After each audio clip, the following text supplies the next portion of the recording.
Howdy, howdy, Sudevil here, and welcome to my full review of the Prophet and the Warlock patch notes.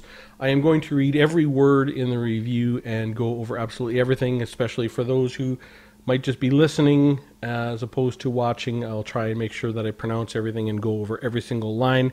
I may not comment on every line, and I'll probably spend a little extra time on the Dowie, of course, and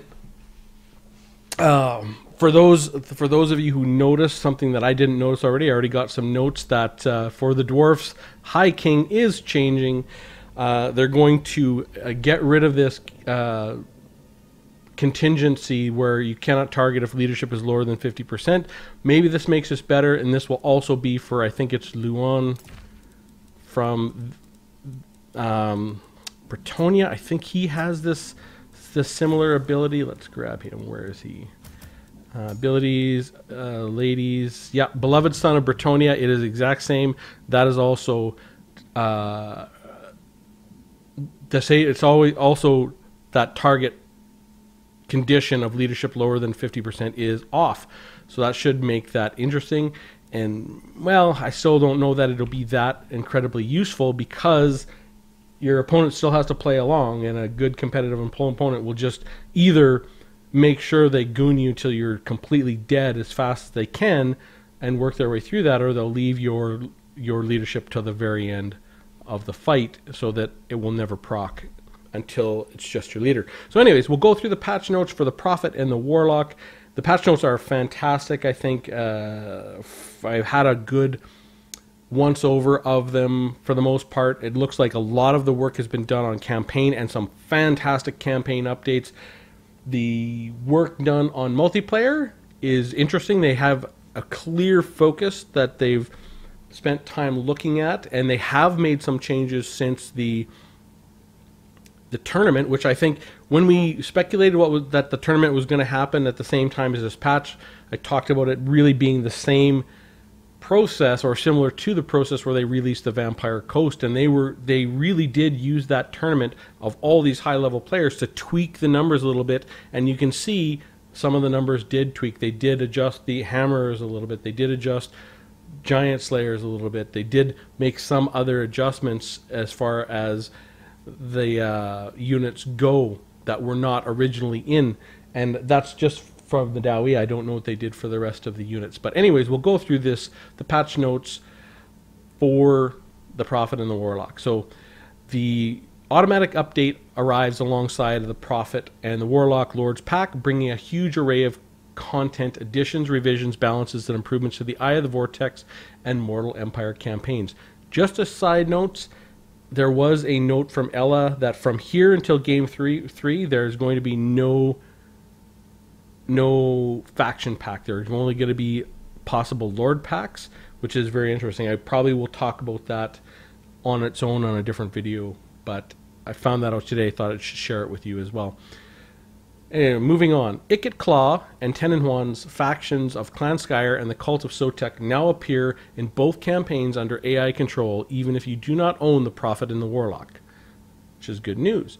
Although I have bought it right away. I have to buy them all because I want to support the game, even though I'll never play it. Got to support what you love, folks. Given the influx of new lords and factions over the past year, the Doomsayer update heralds a major overhaul to campaign balance and AI behavior. And it is a major overhaul. It'll be very interesting to see how it works. In an effort to level the playing field, and that's, I think, really to try and balance these factions that get out of control. Right now, it's the vampire accounts get completely out of control. And to be honest, it used to be the Dowie that would often conquer pretty much everything. And these sort of things I think they're trying to address, and the AI changes look really strong, and they're along the right lines. Even if they're not exactly perfect, the fact that they are doing them this way is very, very valuable. All right, moving along. The factions of Bretonia also get a significant rework, addressing their buildings, techs, diplomacy, the Green Knight, and much more. And Alberic de Bordelot is now fully resplendent and armed with his mighty trident, the Wrath of Manan, plus a new animation set to wield it with. Okay. And a quick note on modding. When the Prophet and the Warlock launches, the assembly kit will not be able to process start pause files. This is something that will be fixed with a smaller launcher update. We are aiming to publish it next week. So we just have a little bit of an ad for the Prophet and the Warlock, the Doomsayer update, and Tic-Tac-Toe. So the update highlights. So a massive balancing pass to how campaigns play out. See the campaign AI balancing section below for details. Multiple new regions and provincial changes across the world of both the Eye of Vortex and the Mortal Empires campaign. That's really fantastic that they're doing the Eye of Vortex. They didn't have to, right? They could have done just Mortal Empires, but they're doing the Eye of Vortex, which I think is interesting, and it shows a depth of attention to this game that is beyond what I would expect. So it's really satisfying to see that they're still touching the base game, the Eye of the Vortex, in terms of adding cities. They didn't have to. They didn't have to. So notably, they added a new region of Massive Orcal in Bretonnia and multiple new regions in the Empire, including the Ruin of Mordheim. Really cool new regions. If you want to see a great video on this, go see Lore Master of Sotek. He did a video specifically on the regions that they added, which was really good, and he did talk about some of the lore, which was fantastic.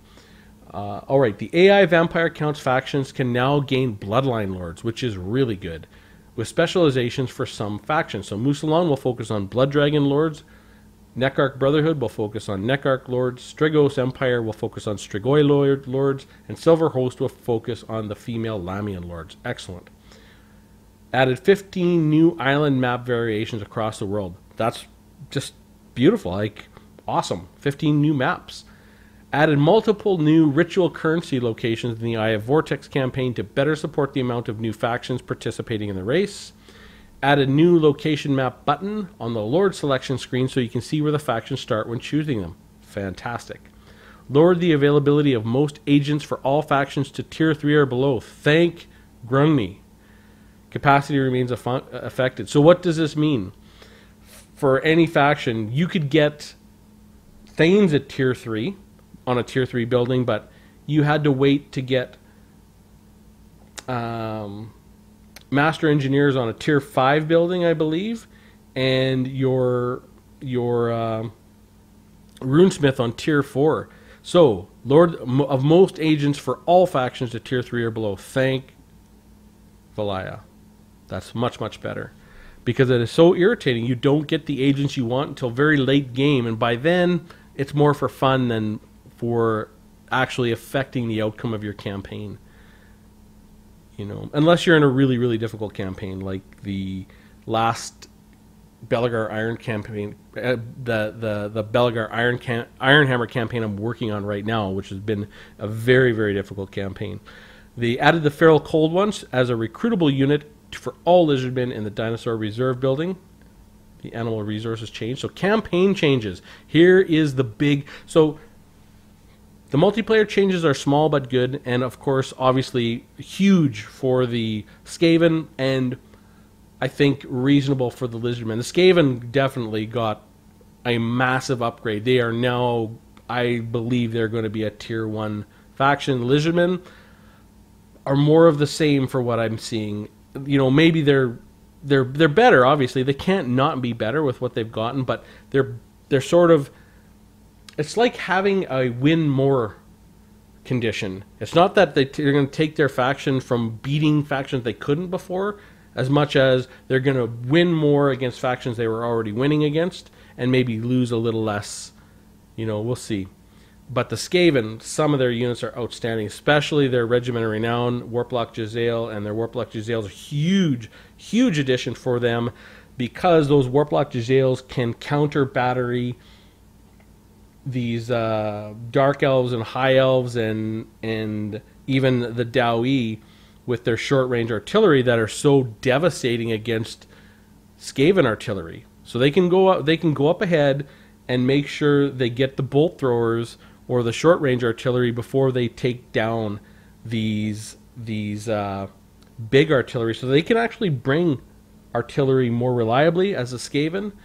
And also those Warlock Jezzails are going to be so good at monsters and things that might fly in and cavalry. They're just fantastic. So Skaven are the big winners here, I think.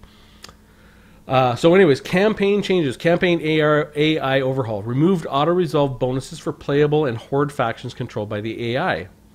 This is massive. Yeah, well, this is a massive change that is part of our ongoing campaign balancing plans. Given the number of playable lords across the world now, we feel a new approach to balance is required, and our old method of using auto-resolve bonuses is no longer sufficient. This is really fantastic. As always, we will be closely studying our metrics and player feedback regarding the campaign balance to make sure this change, alongside the other balancing, is performing how we want. Definitely have to play a campaign. They restructured the budget allocation across the board. AI will spend its money more efficiently. This is fantastic. There are mods that do this. Now their campaign AI is going to do it. Increased general spending options in income allocation. So the AI will tend to spend its money more than save it. Fantastic again. Remove preferential public order bonuses for the AI and improve their construction management system for public order control, i.e. the AI no longer gets base level public order buffs and instead it will handle it much better. Oh my god, I can hear Legend of Total War now. He will be very happy to see that. That's something he always talks about wanting, is better AI as opposed to AI bonuses that help control that. To me, it doesn't matter. Either way is good. Reworked occupation option selection for Vampire Coast factions. The Vampire Coast AI will now sack, raise, and establish pirate coves more often and occupy less often, greatly influencing their impact on the campaign and making them much more thematically aligned. This is fantastic, as well as some other starting wars that are actually going to be really strong. The AI will no longer build multiple surplus buildings. For example, Ariel won't build too many handmaiden buildings. Vampire Coast factions won't build too many extra recruitment buildings.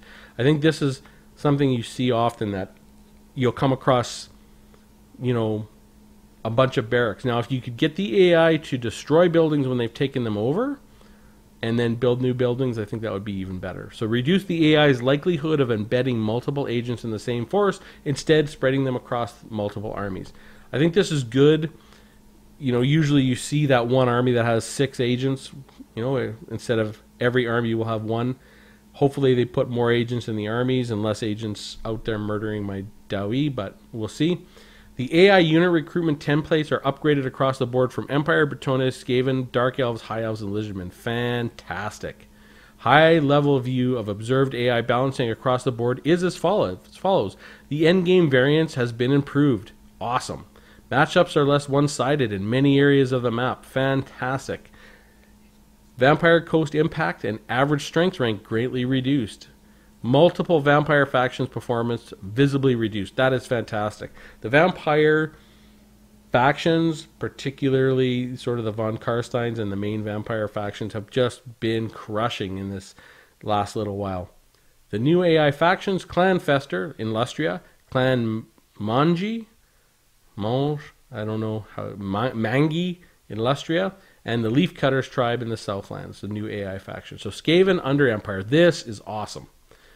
This is going to make the game more interesting if it's executed properly. Now, I'm not too worried myself if the Skaven Empire is not executed properly right away. What is more important is that they are doing it and they're planning on getting this working. I love it. I love the idea, and I love that they're going to be working on this, and they will. They'll keep developing this moving forward, which is fantastic. So when conquering an enemy settlement, Skaven armies now have a new post-battle option. Alongside loot and occupy, sack, and raise, the army may now choose to expand the Under Empire. This leaves the settlement intact, but establishes a new Skaven Undercity beneath it, with 4 building slots. An Undercity is a powerful addition to your infrastructure, but the more it is developed, the greater the risk that it will be discovered. If it's discovered, it will be demolished. Awesome, thematic, I love it, and hopefully they keep on working on this throughout the game. All right, the building changes. Change the Warpfire Thrower Weapons team's secondary building unlock requirement to use engineering level 1 rather than level 2. Makes it better to get Warpfire Throwers. Move Croxagores from level 3 to level 4 in the Skinks building, so a little harder to get Croxagores. Move Pterodons with Fire Leech Bolas from level 3 to level 4 of the Pterodon building chain. It's a new building. Remove the secondary building requirement from Pterodons. Okay, so they don't need two different buildings, just one. Move Basilodon Revivification Crystal to level 4 Sotek building chain. Move Basilodon the Solar Engine to level 4 Old Ones building chain. The Basilodon Rev Crystal and Basilodon Solar Engine now have a secondary building requirement of a level 1 Beasts building chain. And they added a Feral Cold Ones as a recruitable unit from the Dinosaur Reserve building animals resource change. Apparently this is big. I've been reading some notes where a lot of Lizardmen mains say this is a pretty important and valuable change. Province and region additions and changes. I love this. Eye of the Vortex. Remember, they didn't have to do any of this. This was not a requirement. I think they could have got away with sorting these out a little differently. They added Tip of Lustria, a new region, to the Cape's existing province. They added Kayaks, a new region, to Coasts of the Lustrian, a new province. They added the Night Forest, a new region, to Coast of the Lustrian, a new province. They added the Hissing God, a new region, to the Kulchan Plains, an existing province. They added the Fortress of Dawn, an existing region, to Fortress of Dawn, a new province. They added the Fuming Serpent, a new region, to the Volcanic Islands, a new province. Oh, more islands, cool. They added the Star Tower, existing region, to Volcanic Islands, new province. They renamed the Red Rivers to the Southern Red Rivers. They added Sotek's Tail, a new region, Sotek's Trail, a new region, to the Southern Red Rivers, an existing province. They added the Sun Tree Glades, a new region, to the Northern Red Rivers, a new province. They added the Quetzalcoatl, existing region, to the Northern Red Rivers, a new province. And they added Nahuatl. Oh man, these Lizardmen names. They added Nahuatl, an existing region, to the Northern Red Rivers, a new province. So that's the Eye of the Vortex. Remember, I've never played the Eye of the Vortex, because I only play the Dowie. But I might actually use a mod to play one of those factions. I'm really thinking of it. I think it'll be fun. So Mortal Empires. Okay, so this is the map that I play on exclusively. They added the Massive Orcal, a new region, to the Massive Orcal, a new province. It is a singular province. And again, go watch the Lore Master of Sotek's video. Fantastic. I'll probably make a video on it as well. They added the Kappelberg new region in Talabekland, an existing province. They added Krungenheim, a new region, to Talabekland, an existing province. I think that makes Talabekland go from 2 to 4. They added Nagenhof, a new region, to Ostermark, an existing province. And they added Mordheim, a new region, to Ostermark, an existing province. That will obviously make the Empire a lot stronger against the vampire counts. They added Talakwa, a new region, to the Western Jungles, a new province. They added Quetzalcoatl, a new region, to the Western Jungles, a new province. They added the Wellsprings of Eternity, a new region, to the Jungles of Green Mist, an existing province. And they added a mountain pass to the Western Mountain Range of Spine of Sotek, connecting Spine of Sotek and the Huahuan Desert. All right. Or the Huahuan. The Huahuan? The Huahuan Desert. All right. Character skill revisions. They lowered Azeg's Skullmunch amount unlock from 22 to rank 14. Interesting. So you'll see, there's a good chance you'll see Azeg on his mount in campaign as the Dowie. You don't see him very often because you usually get crushed before he's 22. Separated the Skink Chief and Skink Priest Stegodon and Ancient Stegodon mounts to separate skills. Okay. Separated Krokgar's Cold One and Horned One mounts to separate skills. Okay. To separate skills. Changed the Runelord Runesmith Oath Gold skill from 1, 2, and 3 Oath Gold generated to 3 and 6 Oath Gold generated. Awesome. That's fantastic. 2 skill points to 6 rather than 3 to 3. That's a great change in campaign. Oath Gold I love Oath Gold. I love gold. I love dwarfs. All right, the miscellaneous changes. are they adjusted all Lizardmen and Skaven unit textures for consistency. Interesting. The strategic location icon now matches the style of the landmark building group icon, an obelisk. Okay, cool. They removed the Reichsguard Smith requirement. Okay, they fixed the Red Duke to use the Blood Dragon version of the Barded Nightmare in campaign to match with custom battles. They added a cooldown display to all agent actions with a cooldown. They fixed an issue where low loyalty advice would trigger on a legendary lord. Obviously, that's odd. They fixed the number of followers that were not dropping. Ooh! Interesting. I gotta play a campaign. They fixed the number of followers that were not dropping. I wonder how many Oh, I know which followers not dropping for the Daoi. This is not a new one. This is an old one, and it's one of the followers that buffs your gold mines. I can't remember the name. They fixed the Gunnery White Hero not having the bomb throw ability. They updated all text references of Skaven Underworld to become Skaven Under Empire. All right. The Blessed Spawnings. When you begin a new Lizardman campaign after the Doomsayer update, there are now 4 different mission types for Blessed Spawning missions. Battle the captives, kill entities, raise and sack, and defeat X armies. Each of these mission types has a common and rare variant. Variants have the same conditions for completion, but the common variant rewards common units and the rare unlocks uncommon or rare units. These missions should not be active at the same time. Furthermore, each mission type has 3 campaign stage variants for early, mid, and late game. All these do is change the mission requirements to complete them. For example, kill 500 in early game, kill 1500 in late game, and this makes it for a total of 24 potential missions for Blessed Spawnings. Interesting. Well, that should be fun for Lizardmen players. So the battle changes. Well, and then we'll get to the Bretonnian rework. So Albric was given a new trident weapon and animations. They removed the Barded Warhorse option from custom battles for all damsels to match the mounts on offer in campaign. And they fixed some cases where skipping the intro cutscene in a quest battle would not center the camera behind the player's army. Okay, let's see Bretonnia. Bretonnia rework. Lots of people were curious about how this is going to go. The Bretonnian vows. They removed the existing Bretonnian vow skills from all characters in conjunction with new Bretonnian vows system. The Bretonnian unit recruitment changes. So they removed secondary building requirements of armory building chain or carpenter's building chain from all Bretonnian units. Men-at-arms with shield, spearmen-at-arms with shield, foot squires, Pegasus Knights, Royal Pegasus Knights, Royal Hippogriff Knights, Grail Guardians, Peasant Bowmen with fire arrows, and Peasant Bowmen with pox arrows.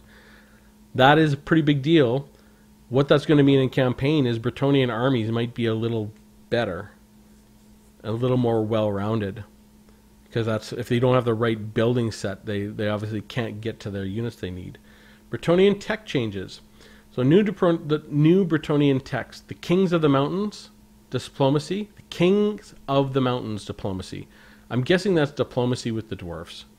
The Leaders of Men diplomacy boost with Empire, Marienburg, and Southern Realms, and Kislev. Kings of the Desert diplomacy to boost with Tomb Kings, interesting. The Lords of Athel-Loren diplomacy for a boost with the Wood Elves. Decrees of Bretonnia. Chivalry gain, melee attack, and charge bonus for lords and embedded heroes. Interesting. They revised existing Bretonnian text, so Ruinous Powers Decree, decoupled from Norscan text, reduced research time by 1 turn to 5. Secure Shores Decree, reduced research time by 1 turn to 5. The Sewer Cleaning Decree, I wonder what that's for. Reduced research time by 1 to 5. Desert Purge Decree reduced the research time by 3 turns to 5. The Unification of Bretonnia removed the Empire and Dwarf diplomacy bonuses, reduced research time by 2 turns to 3, and added a plus 10 peasant economy cap bonus. Interesting. The Heraldry of Artois, they reduced the research time to 4 turns. The Heraldry of Baston reduced the research time to 4 turns. The Heraldry of Bordelot researched the research time to 4 turns. The Heraldry of Bretonnia reduced the research time to 4 turns. The heraldry of Carcassonne, they reduced the research time to 4 turns. The heraldry of Lyonese reduced the research time to 4 turns, and heraldry of Paravon reduced the research time to 4 turns. The slightly increased the income bonuses from economy types from technologies. The peasant economy changes. I love this. This is fantastic. Peasant mob upkeep reduced by 100% when not over the peasant economy cap. Fantastic. Peasant mobs are free. Perfect. Then there might be a reason to have them in some armies. I mean, I don't play Bretonnia, but maybe you have a couple or three just to fill up your roster, right? Because they cost nothing, so they're not going to cost your generals extra. Yeah, that could be a good way to change 2 15 stacks to 2 20 stacks by adding 10 free peasants. Anyways, diplomacy changes. Added new confederation dilemmas that trigger after researching heraldry technologies, allowing instant but costly confederation options. Ooh, curious. So they can force confederation. Removed at-war conflict between Carcassonne and Ivries. Good idea there. Added at-war conflict between Carcassonne and the Dreadfleet. Ooh, interesting. Added at-war conflict between Bordelot and the Dreadfleet. Added at-war conflict between Bordelot and Sartosa. So they're really bringing in the Vampire Coast. Awesome. Reduced the penalty of lizardmen versus lizardmen aversion for AIs that are internally hostile from -30 to -50. So lizardmen are going to like each other more. Added a lizardmen versus a lizardmen affinity of +20 to internally friendly AIs. Again, this, folks, is big. Because this will make all lizardmen factions more powerful. Because they, instead of fighting each other ever, they will work together more likely. And even confederate. If they have that, essentially you're really looking at a potential of a 35-point swing. Why is that here? Diplomacy changes under Bretonnia. That seems odd to me. Okay, anyways. Green Knight changes. User given unlimited charges of the Green Knight when at level 5. Chivalrous chivalrous 1600 to 2000 plus of the chivalry bar. Increased turns the Green Knight is available for from 15 to 25. Removed all standard campaign agent skills from the Green Knight except for search ruins and embed army. Ah, interesting. So he can go search the ruins or embed an army, and that's it. Given Green Knight immunity to agent assassination actions against him. You know who else needs this? Belagar Ironhammer's ghosts. King Lun, he needs that immunity to agent assassination. That would be nice. For anyone who's watching my Belagar Ironhammer campaign, you understand how nice that would be. Because it is highly irritated to have your ghosts murderized every 2 turns. Anyways, character mount changes. All Bretonnian lords, paladins, and Alberics start on a barded horse by default. Well, that does make sense, doesn't it? Really, they should never not be on a horse. Damned paladin for the drowned factions now starts on a barded horse. Yeah, that makes sense. The Bretonnian campaign balance changes. Improved Bretonnian garrisons with more suitable units. Good. New greenskin settlement, massive oracle added to help with the incursion event. I like that. Having a greenskin settlement up that way by Bretonnia. Moderately increase the amount of income from Bretonnian buildings. Reduce the cost of Bretonnian economy buildings. Added even greater differentiation between economy types, farm and industry. Added effects to the smithy building chain now that it no longer unlocks units. Added effects to the carpentry building chain now that it no longer unlocks units. So the smithy building and the carpentry building will do something special now that it doesn't unlock units. Or something more different. Remove Kemmler's starting corruption in Bretonnia when he is AI controlled. Okay. That makes sense. Adjusted Kemmler's personality to be more defensive so he conquers less of the Bretonnians. That's a good idea. So the audio. I love the work they've done on the audio in this game. They keep doing it. And some of it's so fun. They added new group vocalizations for Skaven, Skinks, and Saurus, so Rattling Gunners will sometimes be overcome with verminous glee while firing.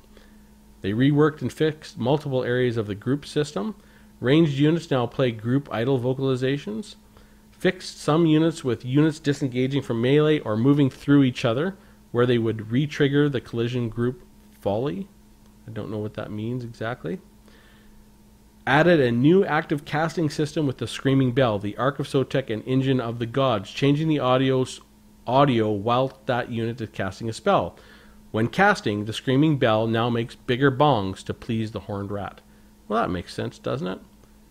Like, you will, like, if you're listening carefully enough, you have headphones on, you will be able to tell when that thing is casting, which is a good idea. I love audio cues. They added new warp lightning firing and projectile sweeteners for the Bonebreaker's melee attacks. More zap zap. All right. Added new melee impact sounds for two-handed hammers and maces. Ooh, I know who has two-handed hammers.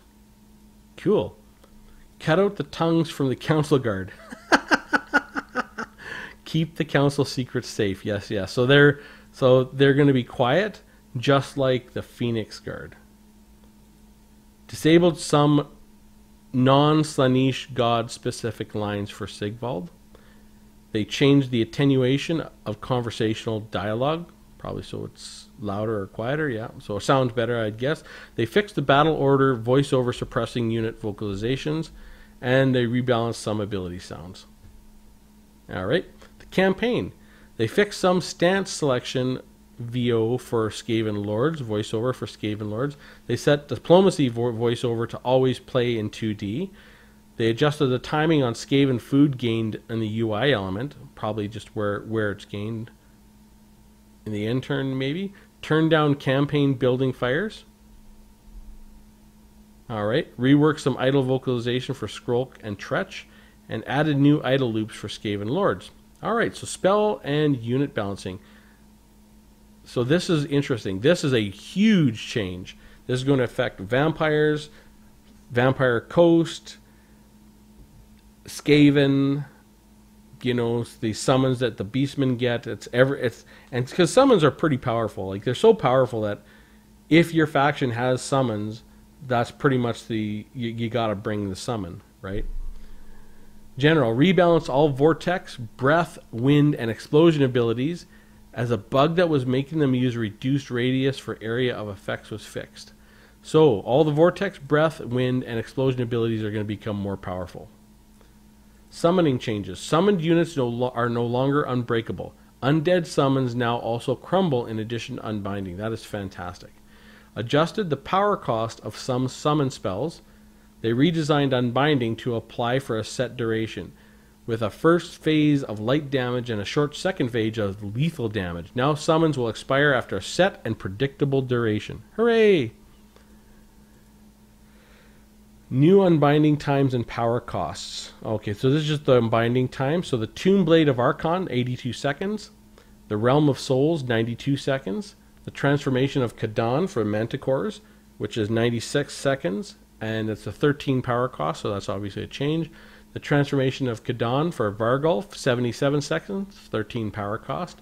The Denzians of the Deep, 71 seconds, 12 power cost. That's the Vampire Coast one. Drowned Dead, 88 seconds. Captain Roth's Moondial, 88 seconds. The Drowned Dead Upgraded, 121 seconds. Ghosts of the Past, 93 seconds. Savage Dominion, 101 seconds, 15 power cost. Maternal Instinct, 180 seconds. Awaken from the Grave, 86 seconds. Awaken from the Grave Upgraded, 117 seconds. Staff of Corruption, 91 seconds. A Spirit Essence of Chaos, 91 seconds. Feral Cold Ones? What the heck? Feral Cold Ones are available in a summon? Am I missing something? 80 seconds, anyways. Raise Dead, 134 seconds. Cooldown increased to 39 seconds and a cost to 4. Raise Dead Upgraded, 80 seconds. Cooldown increased to 39 seconds. Cost to 6. Vermintide, 67 seconds. Mammoth's Below, 67 seconds. Pestilent Birth, 73 seconds. Eagle Sanctuary, 78 seconds. Rats Emerge, 99 seconds. Lord of Undeath, 139 seconds. That must be for Krell.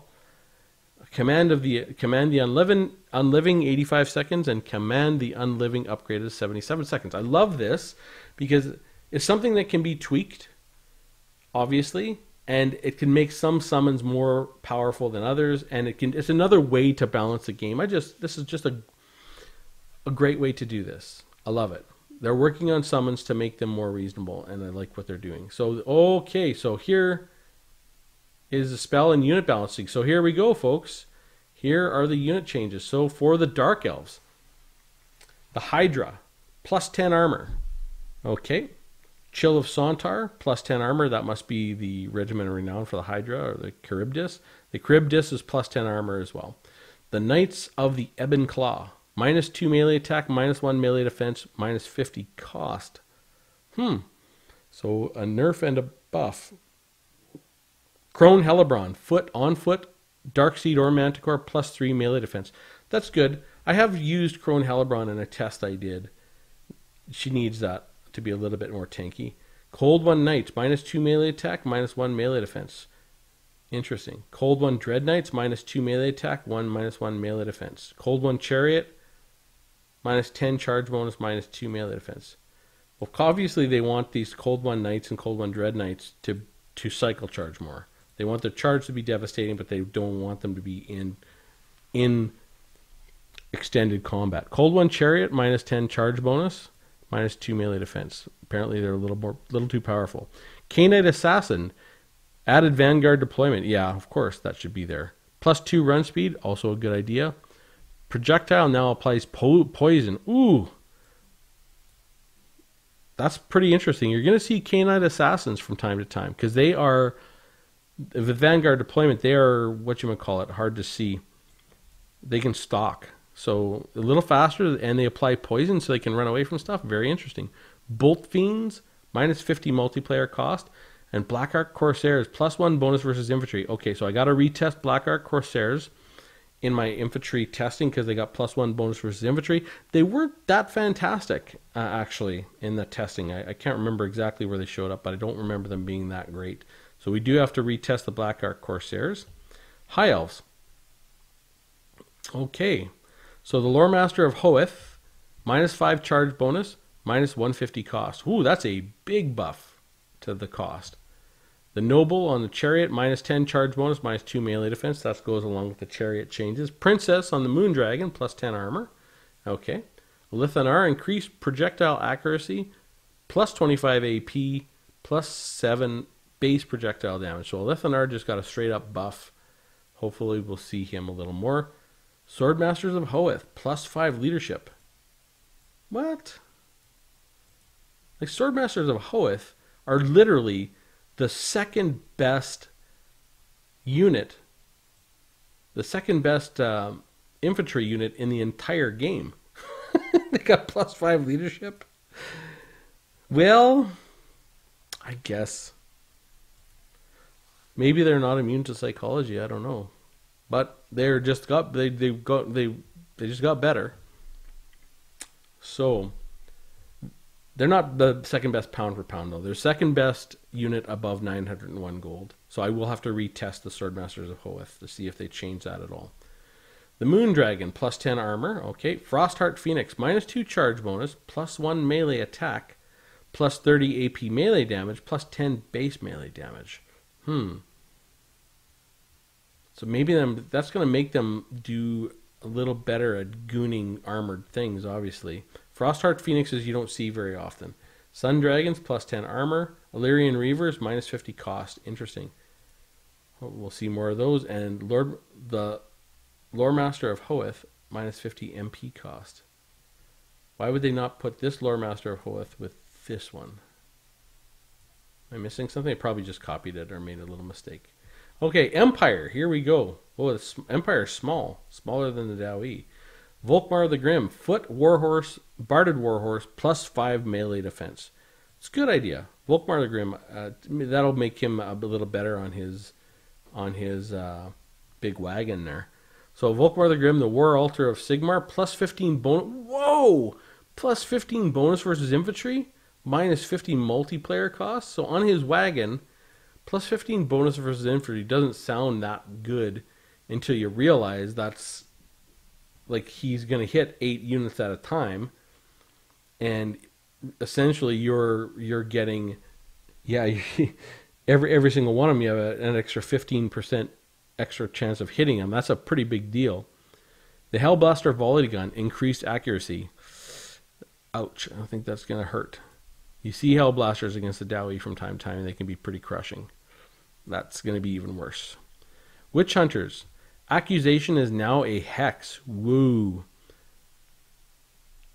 No longer deals direct damage. Yikes. Well, that's the last time we're going to see Witch Hunters. Because that accusation was all they were... Well, they did lots of damage with their guns, but yeah, maybe they're going to be a niche pick. I don't know. Instead, it reduces armor by 30, melee defense by 26, and missile resistance by 22 for 35 seconds. Yeah, maybe you see a one of. You'll see Witch Hunters as a one of pick in certain matchups. But essentially, that's say bye bye to Witch Hunters. Not that it's good or bad. I'm glad they're gone because you see them a lot in the Dowie matchup, and they're really irritating. Steam Tank +2 melee attack. Okay, can hit more stuff. So let's see how the Greenskins did. They fixed an animation issue that was increasing Wyvern flying melee attack interval by seconds. Wow. It's going to make Wyverns way better. Or Wyverns, whatever you want to say it. And we saw this before. Grimgore and Skarsnik both got +400 health. They are Footlords. Giant, +3 run speed. Doom Divers. Ooh. Plus on 115 AP projectile damage. -105 projectile damage. That is a big ouch. You're going to see them. As a Dowie, we're going to see that. You know, that Doom Diver is a decent piece of artillery. It used to be the best piece of artillery in the entire game because it was so accurate, but they sort of been nerfing it. And you haven't seen a lot, but with this 115 AP damage, you know, welcome back. Let's welcome Doom Divers back to the game. Let's all do that. And as a Dowie, let's welcome them back with a gyrocopter steam gun. Let's do that. The Venom Queen +14 bonus versus large, and the Arachnarok +14 bonus versus large. Probably the Arachnarok was getting crushed by large monsters, so they want to make them a little more competitive, which is a good idea. The Dowie, we know we've been through this, but I'll go through it again. And lots of these came after the original release and that tournament where the dwarfs weren't even played once. Belagar Ironhammer +400 health. Awesome. But still not exactly what I want. Thorgrim Grudgebearer +2 melee attack, +400 health, +5 AP melee damage, +45 melee damage, +5 armor. Now you add that to his new ability, High King, not having that morale penalty at 50%. Like Thorgrim Grudgebearer is a niche pick in some matchups already. Like against the vampires, it's very good in that matchup. +2 melee attack, +5 AP melee, +45. Like he's going to be better in blobs, and with that 400 health, he has very good melee defense. That's going to matter, and +5 armor. He's going to be that much tankier. We'll see. Ungram +400 health, +4 melee defense. Ungram, that is really huge for him. He has really low melee defense. Like look at Ungram. Where is he? There we go. So he'll go from 35 to 39. That's a big deal. And +400 health, he'll be up to 42, 52. Like for an unbreakable lord, Ungram Ungram's good in some situations already. He's definitely going to get picked more. Grombrindle -50 cost. Is it going to matter? I think, you know, maybe. What is he going to carry? Yeah, you might carry this. No, probably not. 12 leadership. No, you're probably like really. He's gonna come like this with flash bomb at 17, 13 -50. He's going to be 1663. Is that right? So 1663. Very, very good stats. Magic damage, and he does have Grombrindle has no fear. Again, I'd love to see Grombrindle just as he is, made a legendary hero instead of a legendary lord. That would be that'd be more correct. Still, it's a little irritating that he's a legendary lord, but I mean, he was, but he should be a legendary hero. I love the new legendary hero in Lord Croak. I love what they're doing there, and I hope they move Grumbrindle down into that slot. That's where he belongs. And, you know, you look at putting him down there into the legendary hero slot, same cost and abilities and everything like that.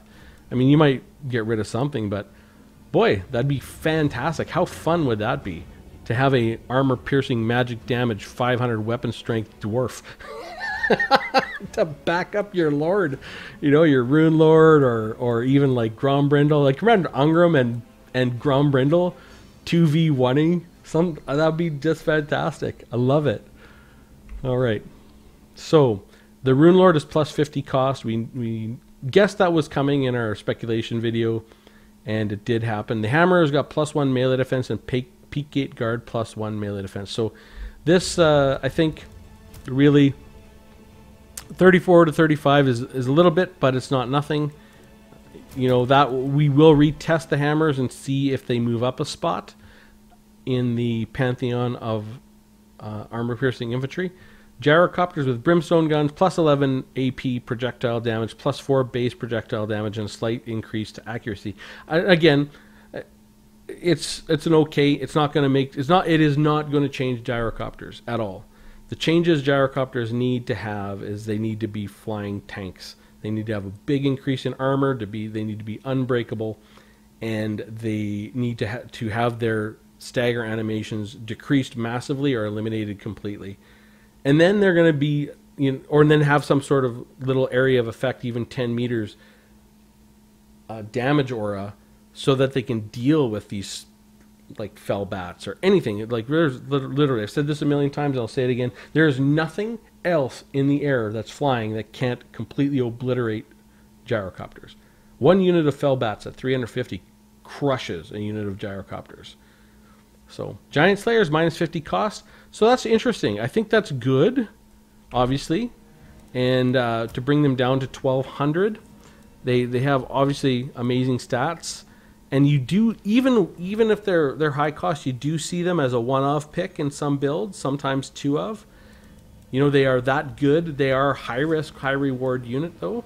Bringing them down to 1200 is probably reasonable. So I would imagine this cost reduction from 1200 to 1250 is probably based on data, pure data.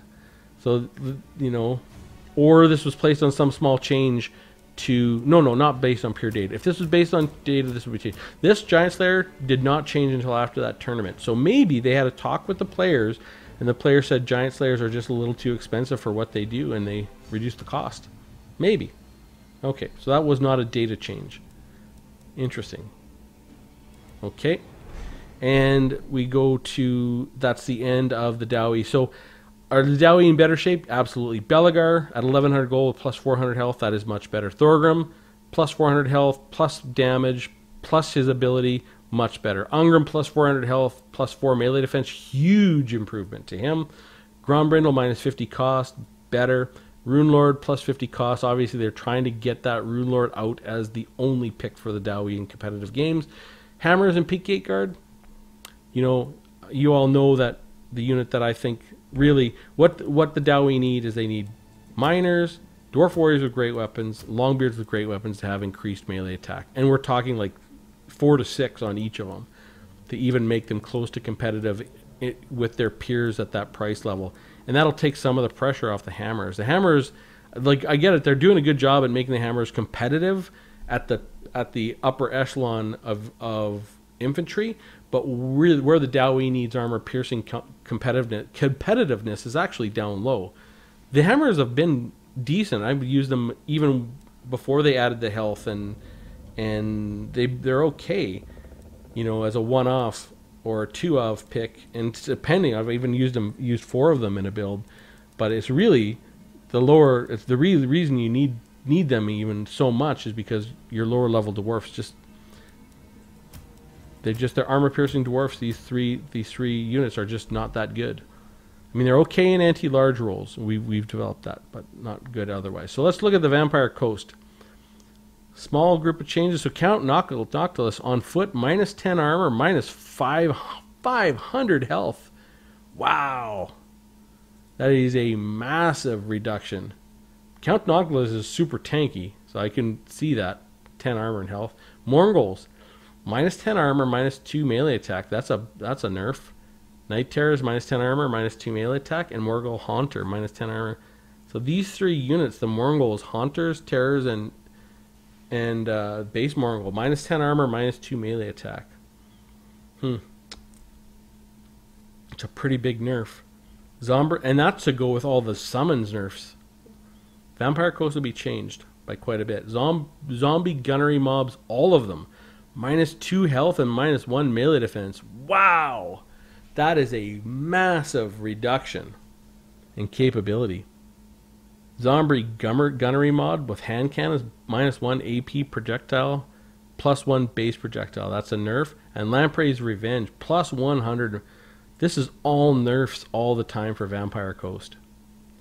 So what's funny is, like, the Vampire Coast can't beat the dwarfs. You know, it's, I mean, I get it. You get up against the right player and the right builds, you can win. But I think essentially 2 equally matched players with strong builds versus them, the Vampire Coast, it is not actually possible to beat the Dowie, I don't think. And now it's even worse. The Dowie have gotten nothing but buffs, with the exception of, well, one nerf to the Rune Lord, and the Vampire Coast have got nothing but nerfs, particularly on units that matter against the Dowie. The Mongols, Night Terrors, well, really it's the Mongols and the Mongol Haunter. Wow. So let's look at the Vampire count. So the Vampire Coast, big nerf in every way you can think of, especially the summons. That is a massive nerf. Okay, so let's look at the Vampire counts. Alright, the Vargeist, plus 4 charge bonus, plus 10 melee damage. Alright, they're trying to make Vargeist better, I like it. Devils of Schwarzhofen, plus 4 charge bonus, because that's a really great unit. It's a beautiful unit too. Devils of Schwarzhofen, same, plus 4 charge bonus, plus 10 melee damage. Karen Wraiths, plus 2 melee attack. That is very needed. Karen Wraiths are, when we did our testing, they were way worse than Syrenes, which are essentially the same unit. They're brutal. So they're definitely needed. Hopefully we see some Karen Wraiths. I'll redo the testing on Karen Wraiths, but I doubt we'll see them. The Tithe, minus 50 cost. Zombies, minus 50 cost. Hooray! You know, I made a video a long time ago saying zombies are overpriced. I said zombies should actually cost only 50 gold, but that'll take them from 150 gold to 100 gold, which is good. It's an absolute must. Zombies are absolutely not worth 150 gold. They are a mistake if you bring them at that price, unless there's a very clear use for them. Vargulfs, plus 20 AP melee damage. Ooh! Plus 10 base melee damage. Vargulfs are already pretty solid. So now they're way, yeah. So what does this mean? You might start seeing some Karen Wraiths in the dwarf matchup. I doubt it. You're going to see a lot more zombies. That is, I love that. That's what you should see. You know? Because, you know, you can bring a decent army and then just bring in 5 units of zombies for 500 gold and put them all around the map to help pin things down, which is good. And Vargulfs, oh, you're going to see a lot more Vargulfs. Plus 20 AP and that's plus 30 damage. And 20 AP is really, really good. And they can goon guys already with that charge, and they're impossible to pin down. They're impossible for the Dowie to pin down. So, interesting. Love that change. Vampire counts, obviously they got a net nerf because of the summons, but this zombies is good. I still think zombies are overpriced at 100 based on our testing, but at 100 gold, I guess it's rational. Karen Wraiths, still probably not going to see them, but you'll see people testing them. And Vargeist, hopefully that's about right to give them a little bit more oomph, and you'll see them a lot more. So Vampire counts a net nerf because of the summons, but a few highlights. And I love this zombies. I think zombies should cost 50. Not 100, but definitely not 150. 150, they're way overpriced. Let's see what the Tomb King's got. Oh, they got a few changes. So the Hero Titan, plus 4 melee attack. Good. I love the Hero Titan. The way it looks and its animations are outstanding. Hopefully we'll see the Hero Titan more. Skeleton Chariots, plus 6 charge bonus, minus 50 MP costs. Gonna see them more as a Dowie, most likely. Skeleton Archer Chariots, we won't see those, but +6 charge bonus, okay. Katep Casket of Souls, -50 MP cost, multiplayer cost, alright. Okay, Nehakara Warriors, -50 multiplayer cost. That is badly needed. And I'll retest Nehakara Warriors because I think they were right near the bottom of our testing. So we're not going to retest them. I'll just list them with a different cost. Carrion +50 MP cost. This is fair. Carrion at 350, and plus the way their chevrons work, they're ridiculous. When I played the Tomb Kings, I played them twice, I think. Did I play them twice in that tournament? I played them once. And the Carrion at +50, or at 350 gold, I mean, you just got to bring all the Carrion you can bring because they're so good at pinning things down. And they're so cheap and their stats are so good, in my opinion. But +50 in multiplayer cost of bringing to 400 is fair. Okay, Sepulchral Stalkers, +3 bonus versus large, okay. Reasonable. Casket of Souls, +4 explosion damage, +8 AP explosion damage. Don't know if that'll get a Casket of Souls, bring them really into the meta, but Bone Giant, +20 AP projectile, +13 base projectile. Hopefully we see more Bone Giants. I actually love Bone Giants, the way they look. Fantastic model. Alright, so Tomb Kings, definitely a buff. Pretty significant buff to them. And except for the Carrion, but hopefully you see the Sepulchral Stalkers +3 bonus versus large is pretty big. Bone Giant, Skeleton Archer Chariots, I think that's a pretty big deal. And the Nehakara Warriors. Really, that Nehakara Warriors all by itself would be a nice buff for the Tomb Kings. Just to bring a unit that's sort of right in their sweet spot of stats and cost into a better cost position, because I believe Nehakara Warriors are their anti-infantry. Let's just go and check. I think they have an anti-infantry bonus as well. They're like 750 right now. Is that right? Oh, that's Tomb Guard. Nehakara. Oh, that's beautiful. 525 for these guys. Anti-infantry. Where's their weapon strength? Oh, they don't say their weapon strength. 525. That is a huge buff. We're talking a 10% cost reduction on Nehakara Warriors, and fantastic and much needed. Nehakara Warriors were just awful in our testing, and you know that's why you see so many Tomb Guard and Tomb Guard with halberds in the lineups. But really, now you can look at sort of a front line with a couple skeleton warriors, you kind of some skeleton spearmen on the edge, and you can have a couple Nehakara Warriors in here in your line with that anti-infantry to support at 525, and then have your Tomb Guard as sort of your bruisers in the back. Yeah, you could even probably have something like that for your infantry, depending on who you're fighting. And they're, you know, they don't have the greatest weapon strength, but that 50 cost is going to make a difference. That's 200 gold for four units. That's going to make a pretty big difference. Yep, love it.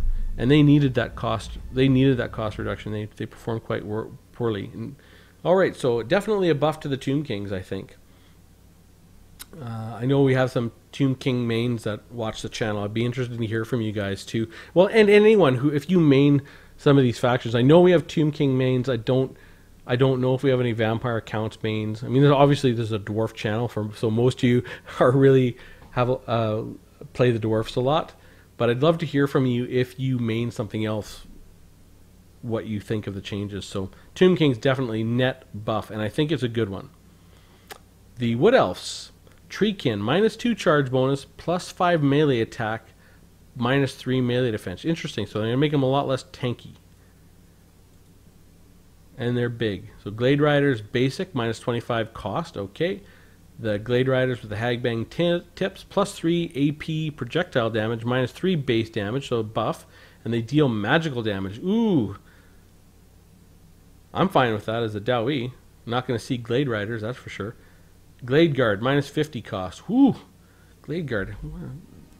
Let's look at that. What else? Holy, 500, I think. Good. That's really good, actually.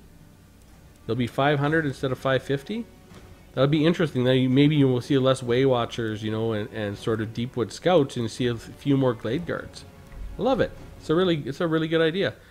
And the Glade Guard with Hagbane tips and +3 AP, -3 base, and they deal magical damage for the Hagbane chips. So the Glade Guard we might see a little more. Wardens of Sithriel, +50 cost, and the Way Watchers, +1 base reload time. So Way Watchers are nerfed again. This Treekin change. What are those Treekin? Where are they? 54 melee defense. Oh, they only have 20 melee. Oh my goodness. Yes, please. Yes, please. Treekin. +5 melee attack, -3 melee defense. So they'll go to 25 melee attack and 51 melee defense. That's a nice little change.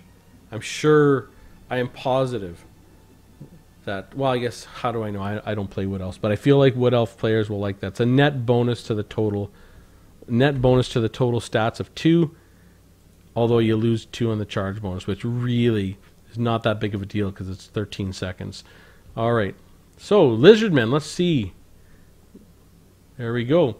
Primal Instincts. This is a massive buff for the Lizardmen. And this is kind of where I said again in the beginning that Lizardmen are sort of, they've got a win more button instead of gotten a lot better. So Primal Instincts, their activation threshold reduced to 20%. I think it used to be 50%, but now when it activates, it buffs the charge bonus by 16% and melee attack by +8. So yes, it's not wonderful, but A, it doesn't activate as much. B, when it does activate, you get a bonus. Now, I can't remember which video I made. I talked about this, and a few people had suggested some kind of change like this, to where if you do get this Primal Instincts going, that you just get a big buff. And then it's not so painful to lose control of your units because they're going to be doing a lot better. And you may even try to force it in some situations to use it tactically. So Horned Ones, interesting. This is the same thing that happened to the Dark Elves. Horned Ones, -2 melee attack, -1 melee defense. Cold One Spear Riders, -2 melee attack, -1 melee defense. And Cold One Riders, -2 melee attack, -1 melee defense. They guess they want them to be less effective in sustained combat. Interesting. Krokgar. On foot, +136 health, like it. Added charge defense against large, love it. +8 bonus versus large, love it. Krokgar and a colder Horn one, he has +8 bonus versus large, excellent. Skink, although you're not going to see him except for, well, maybe you'll see him on foot. I would guess not. So Skink Chief on a Pterodon now has stronger drop rocks projectile, increased mass for the Pterodon. So the Skink Chief can get in and cycle charge and get out easier, and their drop rocks is stronger. Skink Priest on a Pterodon, same. Stronger drop rocks projectile and increased mass for a Pterodon. Now, we saw some drop rocks on the tournament, and they looked really powerful, but it was one of the Lizardmen units that had that as a specific note. They have powerful drop rocks. Bretonia. Pegasus Knights, +3 charge bonus. Royal Pegasus Knights, +3 charge bonus. I don't think that's a big deal, really, for their faction. Men-at-Arms, though, Men-at-Arms with pole arms, -25 multiplayer cost, +1 bonus versus large. I think that is a big deal. Okay, let's go look at Bretonia, Men-at-Arms. We're going to have to retest these, see where they show up. I think they're 650, right? No. Men-at-Arms with pole arms? 525, okay. So they're going to go from 525 to 500. +1 bonus versus large. What's their bonus versus large now? 13? 17. They're going to go to 18. Whew. Interesting. So at 500, you might see these guys a little bit more. And that's actually like an armor-piercing anti-large unit is actually quite useful. Right? So good for Bretonia. Good for Bretonia. Okay. Beast Slayers of Baston, +5 bonus versus large, and Companions of Canel, -100 multiplayer cost. Pretty small changes all around to Bretonia. Bretonia is really not going to change all that much. Men-at-Arms, though, pole arms, that's a nice little change, but this is not a whole lot of changes to Bretonia. Skaven, whew, even less. Skaven Assassin, added Vanguard deployment. Mind you, Lizardmen and Skaven got a lot because they got all the regiments from now, and they got some new units, but the Skaven added a Vanguard deployment, now uses Assassin's Trophy Head instead of Queek's unique Trophy Head's ability, -50 cost. Good. So Skaven Assassin should have Vanguard deployment, and they have their own version of Trophy Head, so now you can stack those if you would ever need to. Queek's trophy heads plus the Assassin's trophy heads. Interesting. Summon Plague Monks. Corrected entity health to match Plague Monks. Okay. That's just a bug fix, is it not? Oh, no, I get it. That's just small change. So Skaven, small changes in here. Warriors of Chaos will be interesting. So Sigvald, he's a Footlord. He only got +5 melee attack. It's not bad. That's actually a pretty good melee attack bonus. Now, he does have regeneration.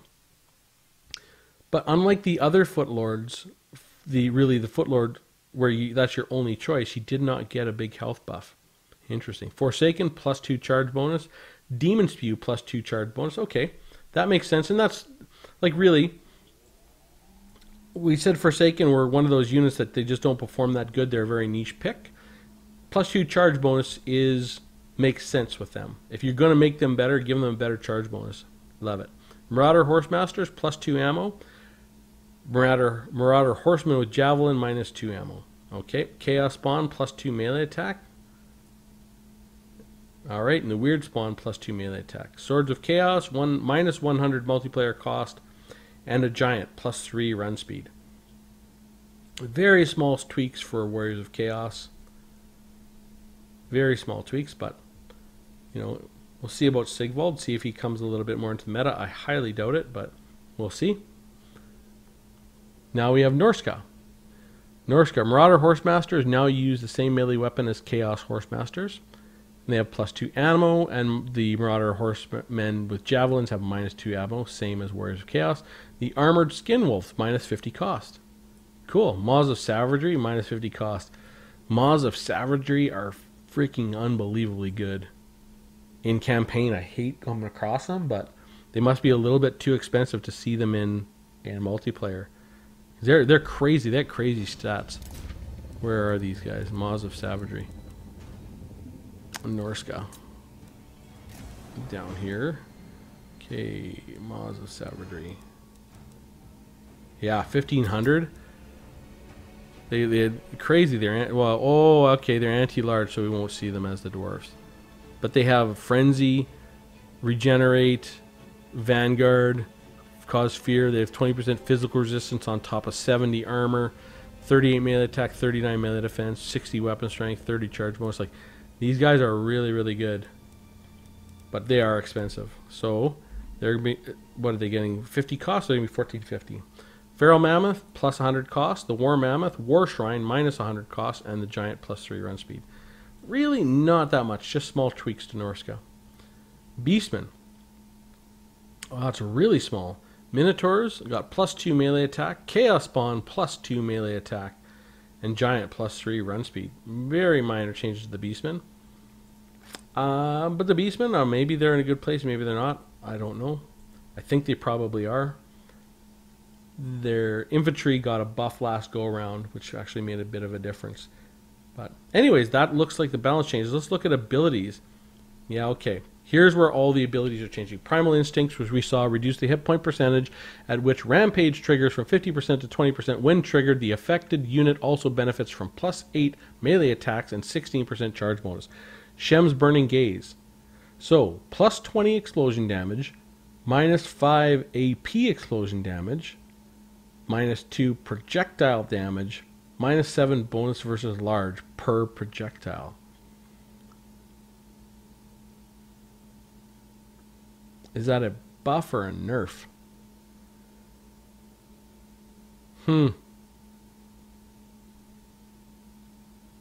Well, we're going to call it a nerf versus large and a buff versus small. And Shem's Burning Gaze upgraded, +40 explosion, +40 AP explosion damage, -4 base projectile, -11 bonus versus large. Ouch. Hand of the Gods. +20 explosion damage, -5 AP explosion, -2 projectile damage, -7 bonus versus large. So really, they're trying to open this game up so large units are on the field more. I love it. Good job, CA. I love the idea. Let's make these big units more prevalent, more fun. Because they're just more fun, right? These giant units. Vindictive Glare, -95 explosion damage. Whew! +25 AP explosion damage, -15 AP projectile damage, 30 base missile damage plus, minus 22 bonus versus large, power cost of 4. That is a big balance pass. Vindictive Glare upgraded. It looks like the same. Minus 95 explosion damage, plus 25 AP explosion damage, minus 15 AP projectile damage, 30 base missile damage, minus 22 bonus versus large, power cost to 8. Huh. Gaze of Mork, minus 95 explosion damage, minus 25 AP explosion, or plus 25 AP explosion damage, minus 15 AP projectile damage, 30 base missile damage, minus 22 bonus versus large, and the Gaze of Mork up. Yeah, these are interesting. So they're being mostly nerfed. Gaze of Mork upgraded, minus 95 explosion damage, plus 25 AP explosion damage, plus minus 15 AP projectile damage, 30 base missile damage, minus 22 bonus versus large projectile, increased velocity to help projectiles reach at max range. Alright, the Gaze of Nagash. I remember the Gaze of Nagash used to be crushing at the very beginning of the game. Like, that's how hard these are to balance. These Gaze of Nagash has been going through balance passes for 3 years, and it's still going through them. It's not so easy. Gaze of Nagash, plus 30 explosion damage, minus 15 AP explosion damage, minus 2 AP projectile damage, plus 6 bonus versus large, minus 3 projectile damage per projectile. Oh, you know what this looks like to me? It looks like they're trying to make these essentially the same. I could be wrong. Looks like they're trying to make them more similar than different. Maybe I'm wrong. I don't know. I think they should be different, but it's my opinion only. Alright. Comet of Cassandra, plus 648 AP projectile damage. Oh, the actual comet, not the explosion. No BS there. Comet of Cassandra upgraded, plus 648 AP projectile damage. High King, here we go. Remove the requirement for targeted units to be above 50% morale. Thank you. Beloved Son of Bretonia. Remove the requirement for targeted units to be above 50% morale. Warp Shard armor. Added minus 5 melee defense debuff. Okay. Dwarf Gouger. Added plus 26 melee attack. And reduced the duration to 36 seconds. Now that Dwarf Gouger is Queek's weapon. Slaughterer's Call. Now buffs melee attack by plus 9. Revenants Incarnate, removed max number uses. Removed the max number of uses. Removed leadership increase. Duration changed to 33 seconds. Okay. Van Horstman Speculum, changed radius from 40 to 30 meters. Okay. Star of Avalorn, minus 10% less health healed per second. Yeah. Okay. Dreaded 13th spell, improved targeting UI, changed detonation speed, added plus 12 AP to explosion damage. Okay. Drop rocks ability for characters. Explosion damage 36 to 54. AP explosion damage 18 to 36. Ooh, that is a big buff. That is literally almost double. Alright, that's pretty much it. We'll go over the general bug fixes here. Lithanar's The Shadow Crown mission now triggers correctly. Fix several instances where braziers would appear sunken into the ground on battle maps. Punitive trait now correctly decreases enemy missile resistance. Crone Hellebron now enters the battle with the correct fatigue level based on her Death Knight meter. Flagellants now receive the correct buffs from Lord skills. Swords of Chaos now receive the correct buffs from Lord skills. Tomb King Veteran Infantry now correctly applies the bonuses to Tomb King's Infantry Regiment of Renown. Cetra's unique skills now correctly apply their bonuses to Kepragard. Morai Heg to the Crone technology now correctly gives physical resistance rather than ward save. Oh yeah, that'll make a difference, well, a slight difference. Lokir Felcart now benefits from the techs Master of Murder and Hardship and Cruelty.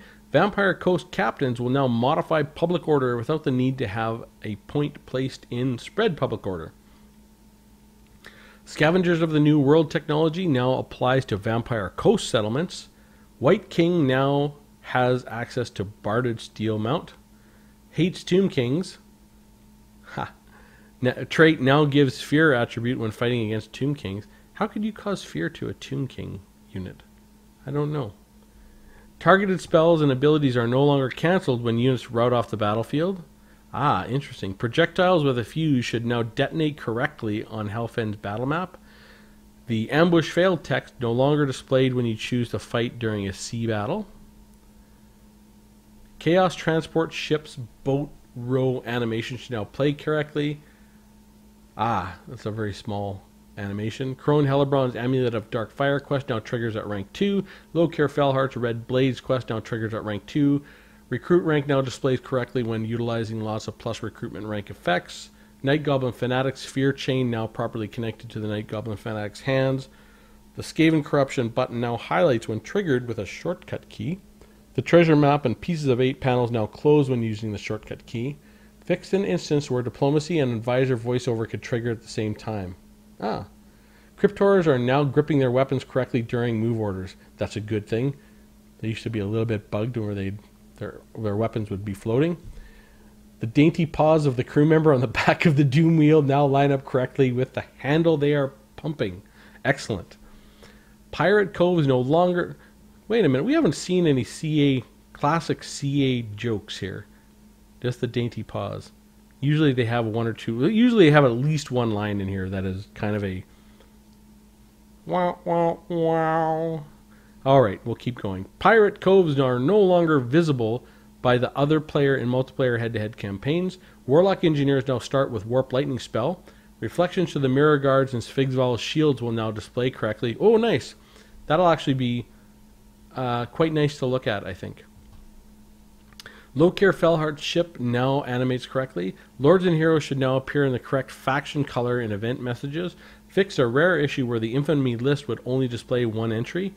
The Oath Gold skill now generates more gold per turn for runesmiths and rune lords. I love that. Armies with multiple heroes embedded will no longer lag during movement. Oh. I wonder if that's happening to me. Interesting. Fix a rare issue that could cause the UI to blank during the pre-battle screen. Harganeth executioners can now be recruited from Black Arcs. Hero emblem is no longer low resolution when playing in 4K. Intervention cost text no longer overlaps the panel in 4K. Fix some issues with numbers appearing in small font in 4K. Diplomacy options now display correctly on screen in lower resolutions. Fix some instances where the event images for puzzles would not display their colors correctly. Fixed instances where units were showing incorrect weapons as part of the model, particularly with dual wielders. Ah, interesting. Helman Gorst and Vlad von Karstein's Lord effects should now apply when confederated. Alright. The Red Duke's Barded Nightmare look is now consistent with the campaign and battle. Event messages will no longer close when the cursor is moved between picture and text. White Kings now have Barded Skeletal Steeds in their campaign skill tree. Ungram Iron Fist now has a victory condition to defeat chaos. Interesting. I wonder, that Ungram Iron Fist campaign, I think we've got a victory there. I know we defeated chaos and I stopped the campaign, I think. Fix an issue that would cause a crash when pressing escape too frequently during Tomb King's intro movie. Port Elistor will no longer appear partially submerged when the Royal Garrison building is constructed. The geomantic web information will no longer appear over buttons surrounding the end turn button on lower resolutions. The arrow showing the direction of the Star Metal Harpoon quest location will no longer turn into a square when the building browser is open. The button on the quest location inside the Star Metal Harpoon mission panel will no longer overrun when playing in 4K resolution. Demolishing the Royal Menagerie will now correctly remove the building rather than lower the level. The Temple Training Grounds technology no longer has the duplicate entry for Sisters of Slaughter in the tooltip. The trait Hates Vampire Coast now has effects. Excellent. Black Pyramid of Nagash now has a building available for construction when occupied by Wood Elves. Wood Elves. Vampire Coast mutineers will now have more variety in their armies when spawned. Durthu's Eldest of Ancients Lord trait now applies to the Forest Dragons and Branch Wraiths. Vampire Counts can no longer engage in diplomacy with Warriors of Chaos. Hooray! Good. I like that. That is a net buff to the Dowie for sure. Khemri is no longer listed twice in Count Noctilus's victory conditions. All right, that's the notes. We'll go over the mods and save games. For those who have different mods listed across different... Oh, this is good, right. For mods and save games. For those who have different mod lists across different campaign saves. I have one I cannot get into this campaign. I really want to get in there.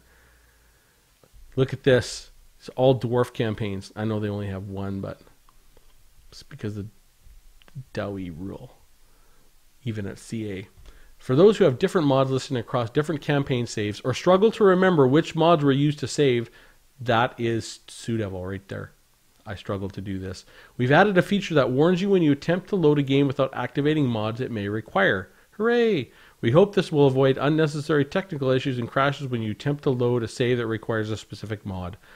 I know which campaign I'm going to open up as soon as I can see which mod I'm missing because I can't remember it. It was a small one. I think it might have been Better Camera or something, but they're really small mod. Like I don't play modded campaigns, or I haven't played any modded campaigns, but I'm... Oh, right, I know which mod it was. Maybe. So I couldn't get all my legendary gear in the Grombrindle campaign. Anyways, the load button will be deactivated when the save mission when the save is missing required mods. However, if you wish to override the warning, like the crazy chaos worshiper you are, you can double click the save you wish to load. Modding. When the DLC launches, the assemble kit will not be able to process start pose. However, if this is something that will be fixed in a small launcher that will be published next week, the DLC team have added a few Lua commands, LUA commands for modding scripters on request to allow modders to apply diplomatic modifiers similar to High Elf intrigue mechanic. Cool! I love it. To allow modders to trigger missions, incidents, dilemmas with specific targets. Cool. Give these modders all the commands they can get, guys. I love this. This just makes the game better. With the Undercity, we're also sure that modders will be keen to play around with these commands. Add foreign slot to... Yes, of course. We will post more documentation on the DLC accompanying the patch for modding on our forums on the CNC. Excellent. And that is it. That is the patch notes. So... interesting, really a small pass on multiplayer for everyone. Obviously, big changes to the Skaven and to the Lizardmen. Big, huge campaign changes. I can't wait to get in there and play a campaign. I just got to find the damn time to do it. But big campaign changes. It'll be interesting to play. I might just play a short dwarf campaign with Thorgrim to see how the first sort of 100 turns goes. But love it. Anyways, I'd love to hear from you. What do you think about the campaign changes? You know, if you play campaign, I love them. I mean, I absolutely love the campaign changes. Obviously, getting ready for Warhammer 3. I also love the news that there are only Lord packs. There are no more faction packs on the way. There's going to be a pre-order faction pack, though. I mean, I'm not 100% sure, but yeah, I'm pretty sure. It's going to be just like Norsca. Norsca was a hit. I think they do a pre-order bonus of a campaign, a faction pack. Man, that's just the way to get your money early, folks. And it's a nice bonus. And in the one that I want is Kislev, but you know, it could be Araby, it could be anything. Now that they've done Vampire Coast the way they did, really, it could be anything. So. The only other two factions that really need some faction love are obviously the Greenskins and the Empire. They're the last two that are left. So hopefully they get addressed before Game 3 launches. And I think they will. Because if you think about it, the Greenskins will probably be updated with the... They don't need any more lords, although they could have a lord. There's some fatty that goes into Ulthuan. Grom the Paunch, maybe his name might be. They could do a Grom. Someone said the Grom in the grave. That would be funny. But they could do a Grom the Paunch lord pack. They could also do any number of Empire lord packs and really release upgrades to the faction with those lord packs. So maybe we'll see those. But Game 3 is coming. They are full on working on Warhammer 3. I don't know when the release is going to be of that. I mean, I've already guessed it's going to be in the fall, sort of October, and that would seem to make sense to me. October, November. Maybe they'll go and try and push it till Christmas. I hope not. I hope that we get it in September, October, but you never know. Anyways, I would love to hear from you. How about the changes to every faction? What do you think they were? Do you think they were what we needed? Do you think your faction, if you're not a Dowie main, sort of got fair treatment in here? Specifically, if you play Skaven and Lizardmen, I'd love to hear from you in the comments as to how you think the Skaven and Lizardmen have made out really before we start playing it, because it's always fun to speculate how they're going to feel before you play them. Then you can go back and look at what you thought and compare it to how it actually performed, and then make some changes to your ability to speculate. It's really, really fun. I recommend everyone does it. Anyways, hope you found that interesting, and I will see you soon.